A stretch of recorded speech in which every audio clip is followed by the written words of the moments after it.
بنتا ہے اس کے اندر دو چیزیں پائی جائیں. نمبر ایک، وہ جائے وضو پر موجود ہو، یعنی جہاں پر وہ بات ہوئی ہو، اور دوسری یہ ہے کہ اس نے وہ واقعہ اپنی آنکھوں سے دیکھا ہو، تبھی وہ گواہی دے سکتا ہے. بات ہے یہ حشر کی کہ جب حشر بپا ہوگا تو اس وقت جب کفار جتنے لوگوں کے لیے جہنم کا اعلان ہوگا، جب وہ جہنم میں جائیں گے، اللہ تبارک و تعالیٰ ان سے کہے گا کہ کیا تمہارے پاس کوئی رسول نہیں آیا، کوئی تبلیغ کرنے نہیں آیا؟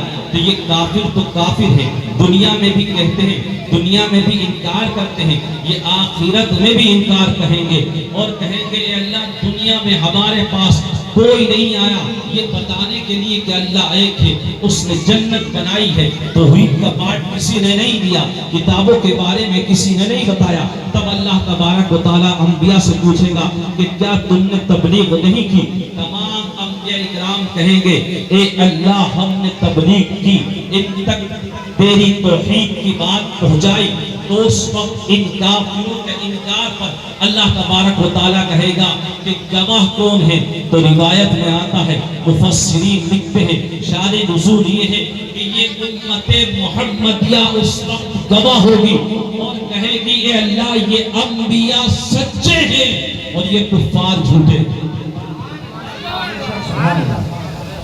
توجہ ہے آپ کی، خالی لطف مت اٹھائیے آپ اس محفل کا، کچھ سیکھے بھی. کیا کہا جائے گا؟ یہ امت محمدیہ گواہی دے گی کہ یہ انبیاء سچے ہیں اور یہ کفار جھوٹے ہیں. اب بتاؤ گواہی ہمارے یہاں اگر چاند کوئی دیکھ لے اور وہ داڑھی مڈائے ہوئے ہو تو ہم اس کی قبول نہیں کرتے.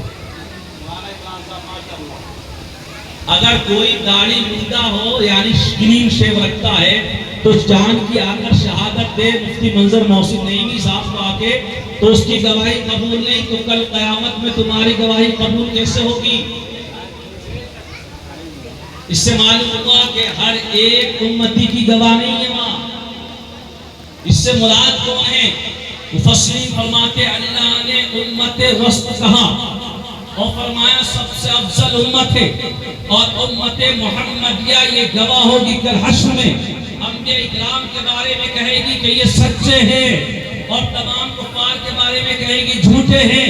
تو وہاں تمام امت گواہ نہیں ہوگی بلکہ امت محمدیہ کے وہ لوگ گواہ ہوں گے جو اللہ تبارک و تعالیٰ کے مقرب بنتے ہیں. وہاں اگر گواہ ہوں گے تو ابو بکر صدیق جیسے گواہ ہوں گے، وہاں گواہ ہوں گے تو عمر فاروق اعظم جیسے گواہ ہوں گے، وہاں گواہ ہوں گے تو عثمان غنی جیسے گواہ ہوں گے، وہاں گواہ ہوں گے تو حضرت علی جیسے گواہ ہوں گے. معاشرہ جو اللہ کے نیک بنتے ہیں وہ وہاں پر گواہ ہوں گے، ہم جیسے گناہگار نہ گواہ ہوں گے.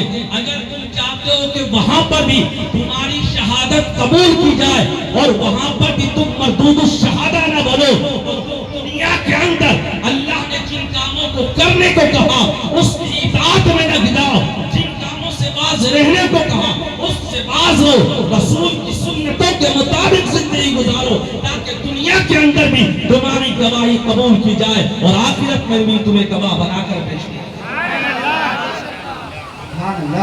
لیکن فرمایا کہ جب یہ کہیں گے کہ امت محمدیہ کہے گی، امت محمدیہ کہے گی اے اللہ یہ انبیاء سچے کافر جھوٹے، تو اس وقت وہ کہیں گے کفار کہ اے اللہ، کفار کہیں گے یہ امت محمدیہ تو بعد میں آئی ہے، امت محمدیہ تو بعد میں آئی ہے اور ہم پہلے تھے. اور جب ہم پہلے تھے تو انہیں کیا پتا کہ ہم تک کوئی پہنچا یا نہیں پہنچا. ان کی گواہی قبول نہیں. اللہ پوچھے گا امت محمدیہ سے کہ تم نے کس بات پر کہا کہ یہ سچے ہیں یہ جھوٹے ہیں؟ امت محمدیہ کہے گی اللہ بات یہ ہے کہ جو تم نے قرآن ہمارے نبی پر نازل کیا اس کو پڑھ کر ہم اس یقین تک پہنچ گئے، اور جو نبی ہمارے اوپر تم نے نازل کیا اور جو اس نے آیتیں پڑھ پڑھ کر سنائی ہے، جو صادق اور امین بنا کر بھیجا گیا، جو سید المرسلین امام الانبیاء ہے، اس نے ہم تک جو تبلیغ کی، جو حدیث ہم تک پہنچی ہے، ان تمام باتوں سے یہ یقین ہو گیا کہ ہر نبی سچا ہے اور ہر انکار کرنے والا یہاں بھی. بے شک سبحان اللہ.